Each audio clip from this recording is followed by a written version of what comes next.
کہ میں نے تیاری نہیں کی تھی. میں کیپیبل تو ہوں، لیکن جب میں پوری کوشش کروں، اس بار میں نے تیاری نہیں کی. اس خیال کی وجہ سے وہ کیسا محسوس کرے گا؟ ڈس اپوائنٹڈ. اس کی وجہ سے اس کا بیہیویئر کیسا ہوگا؟ وہ یہ کوشش کرے گا کہ اگلی بار امتحان سے پہلے تیاری کر لے. تو عام نقصان دہ کور بیلیفز ہیں، بنیادی عقائد ہیں. اکثر یہ کور بیلیفز جو ہے نا، سرفس لیول بیلیفز کے نیچے پوشیدہ ہوتے ہیں. اب یہ دیکھیے گا نا، ایک سطح ہے اور ایک سطح کے نیچے چیز ہے. مثال کے طور پر اگر کور بیلیف ہے مجھے کوئی پسند نہیں کرتا، تو ممکن ہے کہ یہ اس سرفس لیول بیلیف کے نیچے چھپا ہوا ہو کہ میرے دوست صرف ترس کھا کر میرے ساتھ وقت گزارتے ہیں. اب بظاہر تو یہ بات ہے نا، سرفس لیول بیلیف تو یہ ہے. اگر کور بیلیف یہ ہو کہ میں ہیلپ لیس ہوں، تو ممکن ہے کہ یہ سرفس لیول بیلیف کے نیچے چھپا ہوا، اور وہ کیا ہے کہ میں کمزور ہوں، میں ہارا ہوا ہوں، میں پھنس گیا ہوں. تو کور بیلیف یہ ہوا کہ میں ان لویبل ہوں، مجھ سے کوئی پیار نہیں کرتا، میرے سے سب نفرت کرتے ہیں.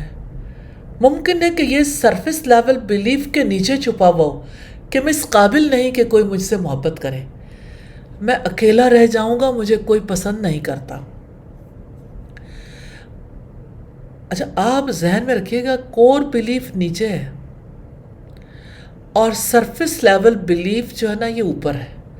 اگر کور بیلیف یہ ہو کہ میں ورتھ لیس ہوں، تو ممکن ہے کہ یہ اس سرفس لیول بیلیف کے نیچے چھپا ہوا ہو، اور سرفس پہ کیا ہے، میں برا ہوں، میں جینے کے لائق نہیں، میں بیکار ہوں.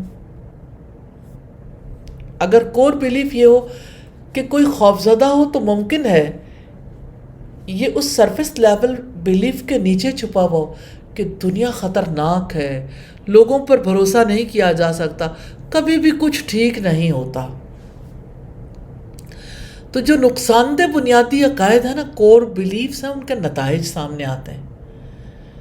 جانتے ہیں کہاں کہاں؟ باہمی تعلقات پہ مسائل سامنے آتے ہیں، دوسروں پر بھروسہ کرنے میں دشواری ہوتی ہے، تعلقات میں ان ایڈوکیسی کا احساس ہوتا ہے، ضرورت سے زیادہ حسد کرتے ہیں لوگ. کیا آپ سوچ سکتے ہیں کوئی ضرورت سے کم بھی حسد کرتا ہو؟ بھلا حسد کی ضرورت کیا ہے؟ جیلسی بہت ہوتی ہے کور بیلیفز کی خرابی کی وجہ سے. حد سے زیادہ محاذ آرائی یا جارحانہ طرز عمل جو ہے نا، یہ بتاتا ہے کور بیلیف خراب ہے. پھر آپ دیکھیں کہ ذہنی صحت کے مسائل پیدا ہوتے ہیں. ذہنی دباؤ، بے چینی، ڈرگز کا استعمال ہے، اور مسائل سے، مشکلات سے نمٹنے میں دشواری، احساس کمتری. عام طور پر ماہرین نفسیات یہ سمجھتے ہیں کہ بنیادی عقائد کور بیلیفز کسی شخص کے اپنے، دوسروں اور دنیا کے بارے میں سب سے مرکزی خیالات ہیں، سینٹرل آئیڈیاز ہیں. وہ یہ سمجھتے ہیں کہ عقائد ایک لینس کی طرح کام کرتے ہیں، جس کے ذریعے زندگی کی ہر صورتحال اور ہر تجربے کو دیکھا جاتا ہے، جس کی وجہ سے مختلف کور بیلیفز، بنیادی عقائد رکھنے والے لوگ اگر ایک جیسی صورتحال میں ہونے کے باوجود مختلف طریقوں سے سوچتے، محسوس کرتے اور بیہیو کرتے ہیں. بنیادی عقائد کور بیلیفز کے بارے میں کچھ حقائق ہیں. پہلی بات یاد رکھیے گا، لوگ بنیادی عقائد کے ساتھ پیدا نہیں ہوتے، یہ عقائد سیکھے جاتے ہیں. بنیادی عقائد عام طور پر بچپن میں یا جوانی میں دباؤ یا تکلیف دہ ادوار کے دوران راسخ ہوتے ہیں. کوئی حادثہ زندگی میں پیش آ گیا، بچپن میں پیش آیا، جوانی میں پیش آیا، کسی ایسی صورتحال میں رہے جہاں بہت زیادہ پریشر تھا، تکلیف دہ دور تھا، اس دوران یہ عقائد راسخ ہوتے ہیں. انسان بنیادی عقائد سے متصادم معلومات کو اکثر اگنور کر دیتا ہے. ضروری نہیں کہ منفی بنیادی عقائد درست ہوں، یہ ہو سکتا ہے کہ انسان انہیں سچا محسوس کر رہا ہو. بہرحال بنیادی عقائد ریجڈ اور دیرینہ ہوتے ہیں. لیکن ایک اچھی بات ہے، انہیں تبدیل کیا جا سکتا ہے۔ یہ خود ساختہ ہے، خود ساختہ کور بیلیفز ہے نا، بنیادی عقائد جن کی وجہ سے انسان بڑے پیمانے پر ذہنی صحت کے مسائل کا شکار رہتے ہیں، ذہنی دباؤ کا، انگزائٹی، ڈرگز کا یوز کرتے ہیں، مشکلات سے نمٹنے میں دشواری پیش آتی ہے، انفیریورٹی کمپلیکس میں مبتلا ہوتے ہیں۔ ان خود ساختہ کور بیلیفز کی وجہ سے انسان باہمی تعلقات کی ناہمواریوں کا شکار رہتے ہیں، انہیں دوسروں پر بھروسہ نہیں کرنا آتا، بھروسہ کرنے میں دشواری ہوتی ہے، حد درجے کی جیلسی ہو جاتی ہے، حد سے زیادہ محاذ آرائی یا جارحانہ طرز عمل اختیار کرتے ہیں، یہ تعلقات میں ان ایڈوکیسی محسوس کرتے ہیں، ہر وقت انہیں ریلیشن شپ میں ان ایڈوکیسی نظر آتی ہے۔ اچھا، کور بیلیفز کو آج کے دور سے اٹھا کر اب پیچھے لے جائیں، پیچھے رسول اللہ کے دور میں، تو جس دور میں اللہ تعالیٰ نے اپنے آخری رسول محمد صلی اللہ علیہ وسلم کو مبعوث فرمایا، اس دور میں عرب میں رہنے والے لوگوں کو اگر دیکھیں تو ان کے اندر کتنے ہی اعلیٰ اخلاق تھے، ذہین و فتین تھے، جود و سخا میں معروف تھے، بہادر تھے، مردانگی اور دلیری تھی، حریت پسندی تھی، ظلم سے نفرت میں اپنی مثال آپ تھے، ایفائے عہد، صاف گوئی، سچائی، صبر و قناعت، قوت برداشت، جسمانی قوت، بلند حوصلہ، معاف کر دینے اور پناہ دے کر حفاظت کرنے کے اعلیٰ اوصاف سے متصف تھے۔ ان افراد کے معاشرے کو اللہ تعالیٰ نے اپنے آخری نبی کی بعثت کے لیے منتخب فرمایا، لیکن اس دور کے کتنے ہی افراد تھے جو اسلام قبول نہیں کر سکے، انہوں نے اپنے سامنے وحی اترتی دیکھی، اس کے باوجود اسے قبول نہیں کر سکے۔ اگر ہم یہ دیکھنا چاہیں وہ کیا چیز تھی جو ان کے راستے کی رکاوٹ بن گئی، تو یہ ان کے کور بیلیفز تھے۔ آج آپ کے گھروں میں بھی یہ مشکلات ہو سکتی ہیں، آپ کی ورک پلیس پہ بھی ہو سکتی ہیں، آپ کے معاشرے میں بھی ہو سکتی ہیں، اور دنیا کے کسی کونے میں بھی، جہاں بھی حق کی دعوت دی جائے گی وہاں ٹکراؤ کور بیلیف سے ہوگا۔ تو پہلے نمبر پر پہچاننے کی ضرورت ہوتی ہے کسی بھی مشنری کو کہ ان کے کور بیلیفز کیا ہیں۔ قرآن حکیم نے اہل مکہ کے کور بیلیفز کو ایڈریس کیا ہے۔ اگر آج ہم دیکھنا چاہیں ان کے کور بیلیفز کیا ہیں تو آپ سب جانتے ہیں، عرب بت پرستی میں مبتلا تھے، ہر قبیلے کا ایک مخصوص بت تھا، عقیدہ بت پرستی کا اہل عرب کی زندگی اور دل و دماغ پر گہرا اثر تھا، جس کی وجہ سے وہ حق کے مقابلے میں ڈٹ گئے، انہوں نے اسلام کی دعوت کو قبول کرنے سے انکار کر دیا۔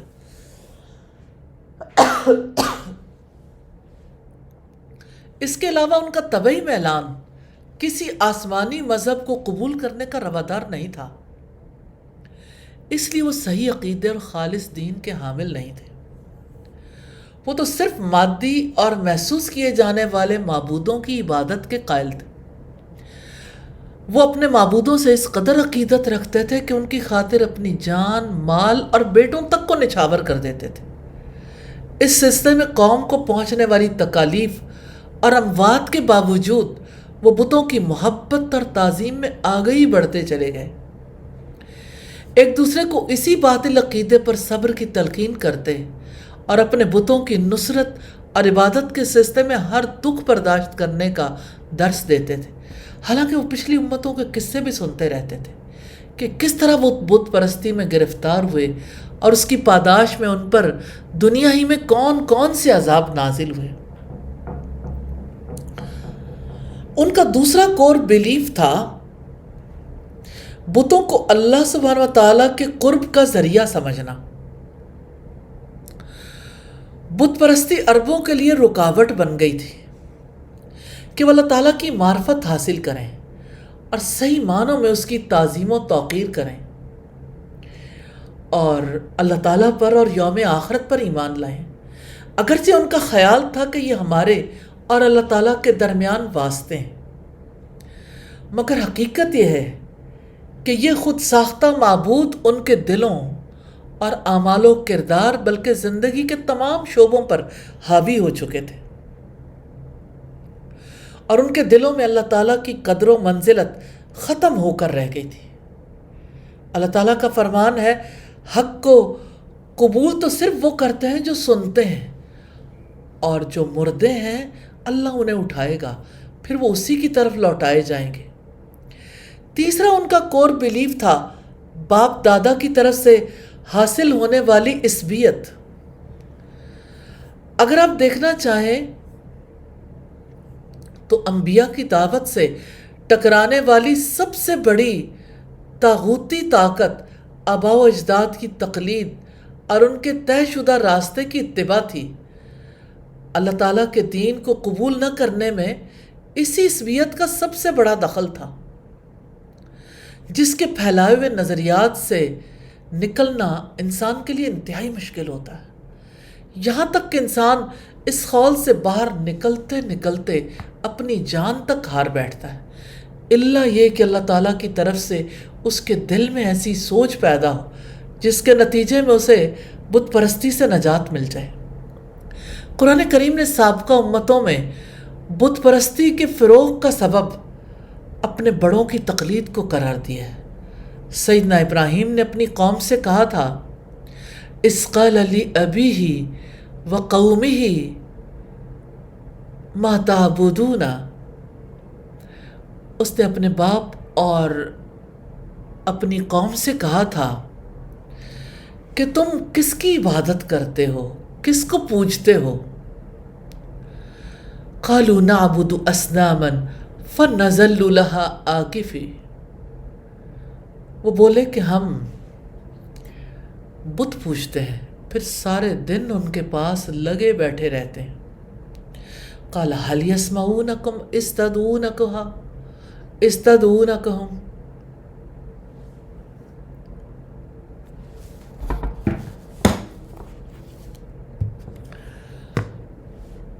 ابراہیم علیہ السلام نے کہا، جب تم انہیں پکارتے ہو کیا وہ تمہاری پکار سنتے ہیں؟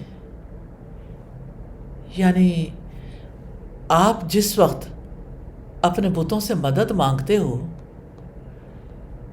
آپ کو پتہ ہے کیا وہ آپ کی بات سنتے ہیں؟ قال هل يسمعونكم اذ تدعون، جب تم پکارتے ہو کیا وہ تمہاری پکار سنتے ہیں؟ او ينفعونكم او يضرون، یا تمہیں کچھ نفع پہنچاتے ہیں یا نقصان؟ قالوا بل وجدنا آباءنا كذلك يفعلون، بولے نہیں، پر ہم نے اپنے باپ دادوں کو اس طرح کرتے پایا۔ یہ سورہ شعراء کی آیات ہے 70 سے 74۔ تو آباء پرستی ان کا کور بیلیف بن چکی تھی۔ یہی وہ طرز عمل تھا جو نسل در نسل مشرکین اور دین الہی کے دشمنوں نے اپنایا۔ جیسے ہی دعوت اسلام کے پیغمبر نیک اور صالح لوگ انہیں نفسانی خواہشات اور فواحش میں منہمک رہنے سے روکتے اور اس پر کوئی سند طلب کرتے تو وہ جواب دیتے، وَإِذَا فَعَلُوا فَاحِشَةً قَالُوا وَجَدْنَا عَلَيْهَا آبَاءَنَا وَاللَّهُ أَمَرَنَا بِهَا۔ اور یہ لوگ یعنی مشرکین عرب جب بے حیائی کی باتیں کرتے ہیں تو کہتے ہیں، ہم نے اپنے بزرگوں کو ایسا ہی کرتے دیکھا۔ قُلْ إِنَّ اللَّهَ لَا يَأْمُرُ بِالْفَحْشَاءِ أَتَقُولُونَ عَلَى اللَّهِ مَا لَا تَعْلَمُونَ، آپ کہہ دیجئے بے شک اللہ تعالیٰ بے حیائی کرنے کا حکم نہیں دیتا، کیا تم اللہ تعالیٰ کے نام پر ایسی باتیں کہنے کی جرت کرتے ہو جس کے لیے تمہارے پاس کوئی دلیل نہیں، کوئی علم نہیں؟ یہ سورہ الاعراف کی آیت نمبر 28۔ حقیقت یہ ہے کہ انسانوں کے جو عقائد ہوتے ہیں انہی کی نظر سے وہ دنیا کو دیکھتے ہیں، اسی کو وہ حقیقت سمجھتے ہیں۔ جو عیسائی اس کو اپنے عقائد کے مطابق ہی خیالات آتے ہیں، انہی عقائد کے مطابق خواب آتے ہیں، وہ اپنے ساتھ ہونے والے ہر واقعے کو انہی عقائد کی روشنی میں سمجھنے کی کوشش کرتے ہیں۔ اب سوچیے، اہل عرب کا عقیدہ تھا کہ فرشتے اللہ کی بیٹیاں ہیں، اور انہوں نے جو بت بنائے تھے وہ فرشتوں کے بت ہی تو تھے۔ وہ عورت کو تمام خرابیوں کی جڑ سمجھتے تھے، اور آپ دیکھیں کہ عورت کا ان کی سوسائٹی میں کیا مقام تھا۔ تو یہ کور بیلیف تھا نا ان کا کہ مرد اصل ہے۔ آپ دیکھیں ہماری سوسائٹی میں مردانگی یا مردوں کے بارے میں بات ہوگی، جب عورت کی بات آئے گی تو یعنی ایسی باتیں آئیں گی، عورتوں کی طرح یہ نہ کرو، عورتیں ایسے کرتی ہیں، عورتیں ایسے کرتی ہیں، یعنی ہمیشہ جو نیگیٹو پہلو ہوتا ہے وہ عورتوں کی طرف موڑ دیا جاتا ہے۔ آپ اسے ہائر ایجوکیشن کے اداروں میں بیٹھ کے دیکھ لیں، پروفیسرز کے درمیان ہونے والی ڈسکشنز میں دیکھ لیں، یہ کور بیلیف ہے سوسائٹی کا۔ تو اسی طرح کوئی یہودی ہو تو وہ بھی اپنے عقائد کی روشنی میں دنیا کو دیکھتا ہے، جو ایتھیسٹ ہو وہ بھی اپنے کور بیلیف رکھتا ہے، انہی کی روشنی میں ان کی زندگی ڈرائیو ہوتی ہے۔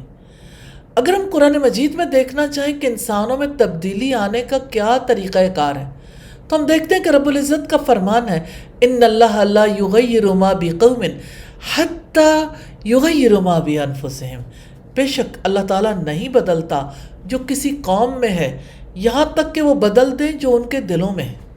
تو دل بدلنے پڑیں گے، کور بیلیفز کو ایڈریس کرنا پڑے گا۔ آپ کہیں گے ہمارا کور بیلیف تو وہی ہے جو ہم نے پڑھا ہے، جس کو ہم بولتے رہتے ہیں۔ ایسا بالکل نہیں ہے، آپ نے پڑھا ضرور ہے، آپ کا کور بیلیف اللہ تعالیٰ جانتا ہے، شاید آپ خود بھی اس کے بارے میں زیادہ کانشیس نہیں ہے، لیکن کسی مشقت مشکل کے وقت میں دیکھیے آپ کا بیہیویئر بتائے گا آپ کا کور بیلیف کیا ہے۔ اب دیکھیے جب کووڈ آیا تو لوگوں کا بیلیف پتہ چلا نا، سارے لوگ کس قدر خوفزدہ ہو گئے، سارے لوگ ایک وائرس کے ذریعے پہچانے گئے کہ انہیں اللہ کا ڈر نہیں لگتا، وائرس کا بہت ڈر لگتا ہے، اور وہ ساری کی ساری بیماری کا اختیار وائرس کے ہاتھ میں سمجھتے ہیں، اور وائرس سے بچانے کا اختیار ڈاکٹر کے ہاتھ میں سمجھتے ہیں یا ویکسینیشن میں سمجھتے ہیں۔ میں یہ نہیں کہتی کہ علاج نہیں کروانا چاہیے، میں بیلیف کی بات کر رہی ہوں۔ تو یہ بیلیفز تھے کل جن کو آپ صلی اللہ علیہ وسلم نے ایڈریس کیا، یہ بیلیفز ہیں، یہ کور بیلیفز ہیں جنہیں ایڈریس کرنا پڑے گا۔ آپ کے بیلیفز کو ایڈریس کیا جائے گا تو آپ کے اندر سے وہ بات نکلے گی۔ یہ سرفس لیول پر جو باتیں آپ سوچتے رہتے ہیں، کرتے رہتے ہیں، رویے جو برتتے رہتے ہیں، باتیں جو آپ کی زبان سے پھسلتی رہتی ہیں، یہ آپ کے کور بیلیف کا پتہ دیتی ہیں۔ یہ کور بیلیف نہیں بدلے گا، یہ عقیدہ نہیں بدلے گا تو وہ جیسے کسی نے کہا نا کہ کوڑے کھو مٹھے نہ ہندے پاویں سہ مڑاں گڑ پائیے ہو، کہ جو کڑوے کنویں ہیں نا اس کے اندر سینکڑوں من گڑ پھینک دو، سینکڑوں من گڑ پھینک دو، میٹھا نہیں ہوگا۔ تے تم میں کدی تربوز نہ ہندے پاویں توڑ مکے لے جائیے ہو، یعنی تمہ اور تربوز شکل سے ایک ہے، تمہ چھوٹا ہوتا ہے، تربوز بڑا ہوتا ہے۔ تو تم میں کدی تربوز نہ ہندے پاویں توڑ مکے لے جائیے ہو،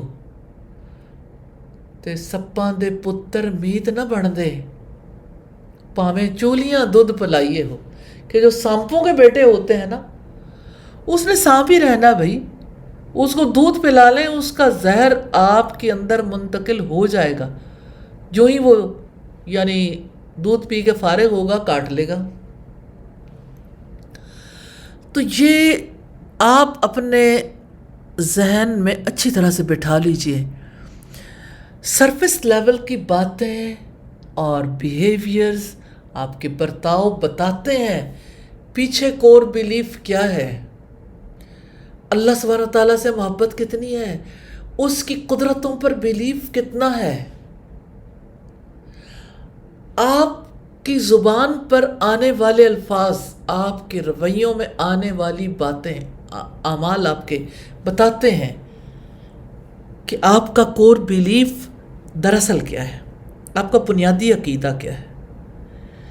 کہ مسلمانوں کے پیدائش کے رجسٹر میں جو لکھا جاتا ہے نا کہ اس کا دین اسلام ہے، تو وہ بڑے ہو کے بدل جاتا ہے، بڑے ہو کے پتہ چلتا ہے کہ اسلام دین ہے باہر باہر، سرفس لیول پر کچھ اور باتیں ہیں، اندر کچھ اور ہے۔ تو نبی کریم صلی اللہ علیہ وسلم نے منہج ربانی کے مطابق جس انقلاب کی قیادت فرمائی، اس کا آغاز نفس انسانی سے کیا۔ آپ نے عظیم الشان انسان تیار کیے، پھر ان کے ذریعے انسانی معاشرے میں ایک عظیم انقلاب برپا کیا، جس نے انسانیت کو تاریکی سے نکال کر روشنی کی جانب، جہالت سے نکال کر علم کی جانب اور پسماندگی سے نکال کر ترقی کی راہ پر گامزن کیا۔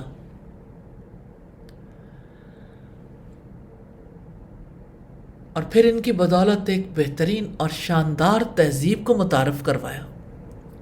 نبی کریم صلی اللہ علیہ وسلم نے قرآنی منہج کے مطابق عقائد، افکار، نظریات، اخلاق اور احساسات کی اصلاح فرما کر اپنے صحابہ کے دلوں میں ایک انقلاب پیدا کر دیا، جس کی بدولت آپ کے گرد و نواح کی انسانی دنیا ہی تبدیل ہو گئی۔ مدینہ منورہ کی حالت بدل گئی، پہلے مکہ مکرمہ میں تبدیلی آئی، پھر مدینہ منورہ میں۔ اس کے بعد جزیرہ نماء عرب اور روم اور فارس کی سلطنتیں اس انقلاب کی وجہ سے بدلتی چلی گئیں۔ یہ ایک ایسی بین الاقوامی تحریک تھی جس میں صبح و شام خالق کائنات کا ذکر ہوتا تھا اور اس کی تسبیح ہوتی تھی۔ تو آپ دیکھیے کہ اوورآل سوسائٹی کی تبدیلی کا آغاز تو مکہ میں ہوا تھا، لیکن مدینہ میں یہ تبدیلی ہمہ گیر تھی، اور مکہ فتح ہونے کے بعد مکہ میں تبدیلی آئی۔ تو اللہ تعالیٰ نے اس عظیم اور درجہ بدرجہ حاصل ہونے والی ترقی کی وضاحت اس طرح بیان فرمائی: أَوَمَنْ كَانَ مَيْتًا فَأَحْيَيْنَاهُ وَجَعَلْنَا لَهُ نُورًا يَمْشِي بِهِ فِي النَّاسِ كَمَنْ مَثَلُهُ فِي الظُّلُمَاتِ لَيْسَ بِخَارِجٍ مِّنْهَا كَذَلِكَ زُيِّنَ لِلْكَافِرِينَ مَا كَانُوا يَعْمَلُونَ۔ کیا بھلا وہ شخص جو مردہ تھا، پھر ہم نے اسے زندہ کیا اور ہم نے اس کے لیے ایک نور بنا دیا جس کے ساتھ وہ لوگوں میں چلتا ہے، اس شخص کی طرح ہو سکتا ہے جو اندھیروں میں ہے اور اس سے نکلنے والا نہیں ہے؟ اس طرح کافروں کے لیے خوش نما بنا دیے گئے جو وہ عمل کرتے تھے۔ یہ سورہ الانعام کی آیت نمبر 122 ہے۔ بعثت نبوی سے قبل لوگوں کو صحیح معنوں میں معرفت الہی حاصل نہیں تھی، اس وجہ سے وہ اسماء و صفات باری تعالیٰ کے سلسلے میں درست منہج سے ہٹے ہوئے تھے۔ رب العزت کا فرمان ہے وَلِلَّهِ الْأَسْمَاءُ الْحُسْنَى فَادْعُوهُ بِهَا، اور سب سے اچھے نام اللہ تعالیٰ کے لیے ہیں، سو اسے ان کے ساتھ پکارو اور ان لوگوں کو چھوڑ دو جو اس کے ناموں کے بارے میں سیدھے راستے سے ہٹتے ہیں، ان قریب انہیں اس کا بدلہ دیا جائے گا جو وہ عمل کرتے تھے۔ تو وہ لوگ بعض صفات الہی کا انکار کر دیتے تھے اور اللہ تعالیٰ کو ایسے ناموں سے موسوم کرتے تھے جو اس کے شایان شان نہیں ہوتے تھے یا ان میں غلط معنی پوشیدہ ہوتے تھے۔ اسی طرح وہ بسا اوقات کچھ خاص خامیوں اور عیوب کی نسبت بھی اس کی طرف کر دیتے تھے۔ مثلا وہ فرشتوں کو اللہ تعالیٰ کی بیٹیاں سمجھتے تھے اور جنات کو اس کا شریک بنا بیٹھے تھے۔ ارشاد باری تعالیٰ ہے وَجَعَلُوا لِلَّهِ شُرَكَاءَ الْجِنَّ، اور ان لوگوں نے جنوں کو اللہ تعالیٰ کا شریک قرار دیا ہے۔ ارشاد باری تعالیٰ ہے اور وہ اللہ تعالیٰ کے لیے بیٹیاں قرار دیتے ہیں، پاک ہے اس کی ذات۔ قرآن حکیم نے صحیح عقائد کو مضبوط کیا اور اہل ایمان کے دلوں میں انہیں پختہ کیا، پھر تمام لوگوں کے لیے وضاحت سے بیان کر دیا سب کا پروردگار ایک ہے، اس کے سوا کوئی پروردگار نہیں، معبود بھی ایک ہے، اس کے سوا کوئی عبادت کے لائق نہیں، اور اس کے اسماء و صفات اسی کے ساتھ خاص ہیں، کوئی اور ان اسماء و صفات کا مالک نہیں۔ اور قرآن نے ہمیں بتایا ہے کہ اللہ تعالیٰ نے جن چیزوں کی خبر دی ہے ان پر ایمان لانا ضروری ہے، مثلا فرشتوں پر، آسمانی کتابوں پر، انبیاء کرام پر، اچھی اور بری تقدیر پر، آخرت کے دن پر۔ قرآن نے ہمیں یہ بھی بتایا کہ تمام رسولوں پر ایمان اور ان کی بتائی ہوئی تعلیمات کو ماننا بھی نہایت ضروری ہے۔ قرآن حکیم کی مکی آیات نے لوگوں میں معرفت پیدا کی اور انہیں بتایا کہ انہیں کس معبود کی عبادت کرنی چاہیے۔ کیا آپ نے اپنی زندگی کا یہ مشن بنایا ہے کہ لوگوں کو جہاں کہیں بھی ہوں اپنے معبود کی طرف دعوت دیتے رہیں؟ نبی صلی اللہ علیہ وسلم نے بھی انہی آیات کو بنیاد بنا کر صحابہ کی تربیت کی۔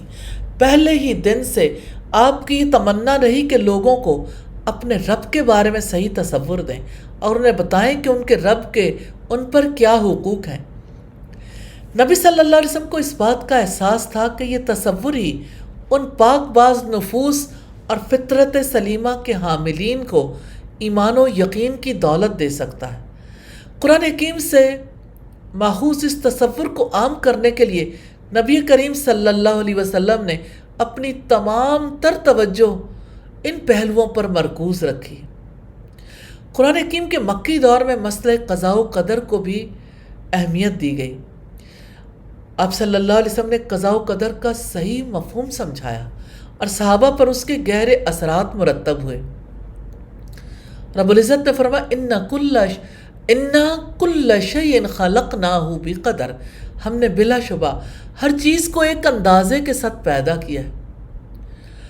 اور وہ مراتب کیا ہیں؟ اللہ تعالیٰ کا علم ہر چیز کو شامل ہے، کوئی چیز اس کے علم سے باہر نہیں ہے۔ ریلی ساری زندگی تو اس ایک کور بیلیف سے بدل جاتی ہے۔ کیا لقمان حکیم نے اسی بیلیف کے ساتھ اپنے بیٹے کی زندگی میں تبدیلی لانے کی کوشش نہیں کی تھی؟ یا بنی انہا ان تک مثقال حبۃ من خردل فتکن فی صخرۃ او فی السماوات او فی الارض یأتی بہا اللہ۔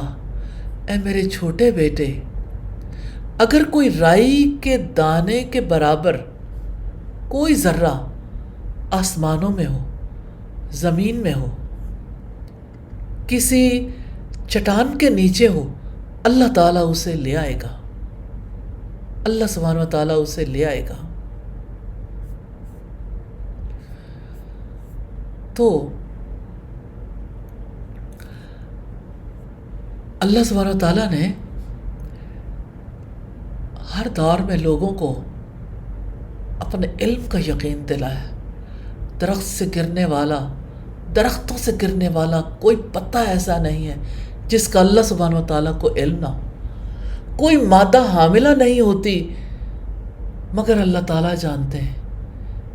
درختوں کے اوپر پھوٹنے والے کوئی شگوفے ایسے نہیں ہیں جس کا اللہ سبحانہ و تعالیٰ کو علم نہ ہو۔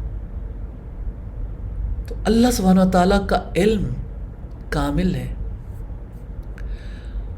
اور اللہ سبحانہ و تعالیٰ نے ہمیں یہ بیلیف دیا کہ اللہ تعالیٰ ہر عیب اور نقص سے پاک ہے۔ اللہ تعالیٰ ہر قسم کے کمالات سے متصف ہے جن کا شمار ممکن نہیں۔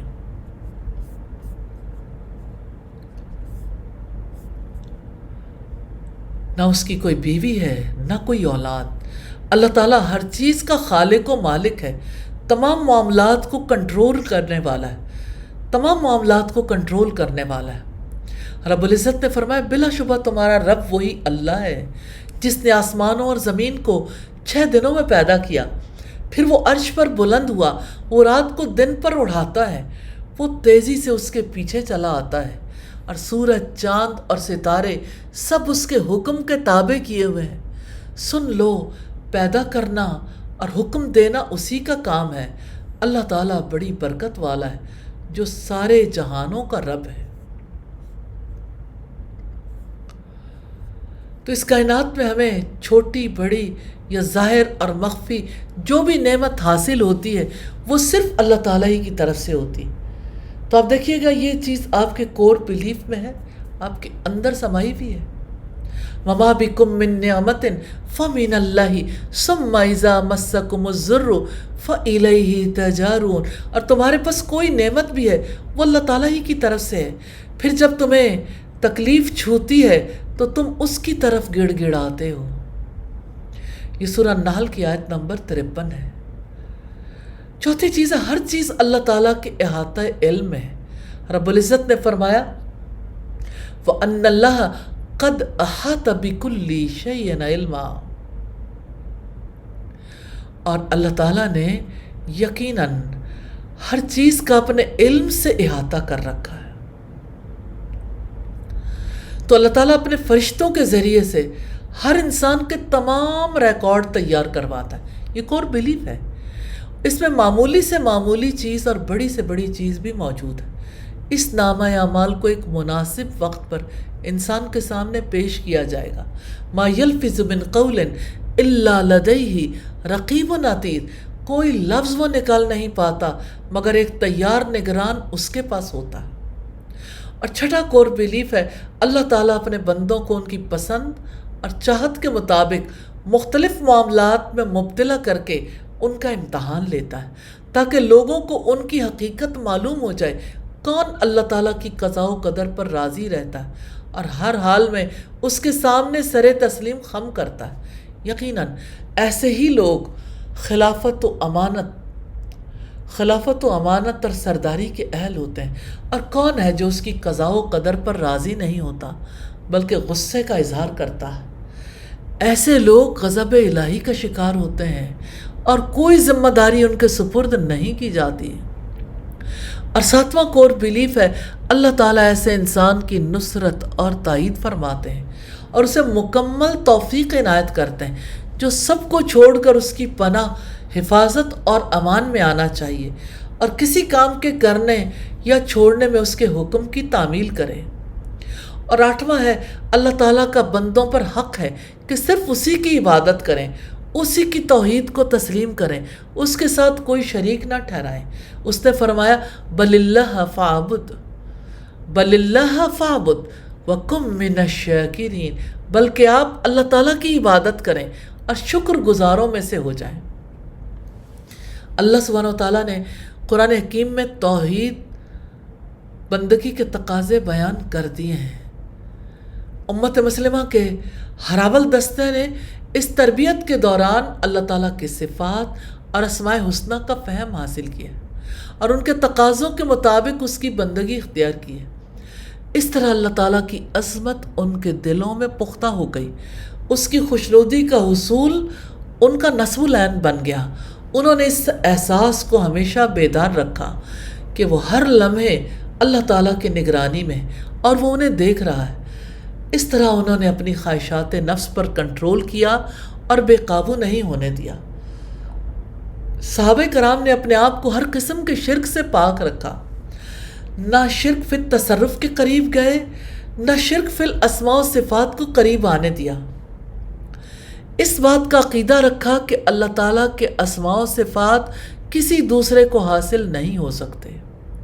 مثلا علم غیب اللہ تعالیٰ کے سوا کسی اور ذات کو حاصل نہیں. عظمت و کبریائی صرف اسی کے لیے ہے. حکمیت مطلقہ اور اطاعت مطلقہ صرف اسی کی ہے، کسی اور کو یہ وصف حاصل نہیں ہو سکتا. رسول اللہ صلی اللہ علیہ وسلم اور پہلے انبیاء و رسل کا منہج توحید کی بنیاد پر تربیت کرنا تھا. یاد رکھیے گا یہی تربیت کا آغاز ہے اور یہی اختتام ہے. نبی کریم نے توحید کی بنیاد پر افراد کی تربیت فرمائی. اسی تربیت پر اسلام کی عمارت قائم ہوئی اور یہی وہ صحیح منہج ہے جسے پہلے انبیاء اور رسولوں نے اختیار کیا. ہر رسول نے اپنی قوم کو سب سے پہلے صرف ایک اللہ کی عبادت کی دعوت دی. رب العزت کا فرمان ہے وَلَقَدْ بَعَثْنَا فِي كُلِّ أُمَّةٍ رَسُولًا فِي كُلِّ أُمَّةٍ رَسُولًا أَنِ اعْبُدُوا اللَّهَ وَاجْتَنِبُوا الطَّاغُوتَ. اور بلا شبہ یقیناً ہم نے ہر امت میں ایک رسول بھیجا کہ اللہ تعالیٰ کی عبادت کرو اور طاغوت سے اجتناب کرو۔ رسول اللہ صلی اللہ علیہ وسلم نے اپنے صحابہ کے دلوں میں خالص اور مکمل توحید پختہ کی اور اس کے مطابق ان کی تربیت فرمائی۔ آپ بذات خود انتہائی درجے کے موحد مومن کی زندہ مثال تھے۔ رسول اللہ نے اپنے صحابہ کی جو تربیت فرمائی اس سے بڑے ہی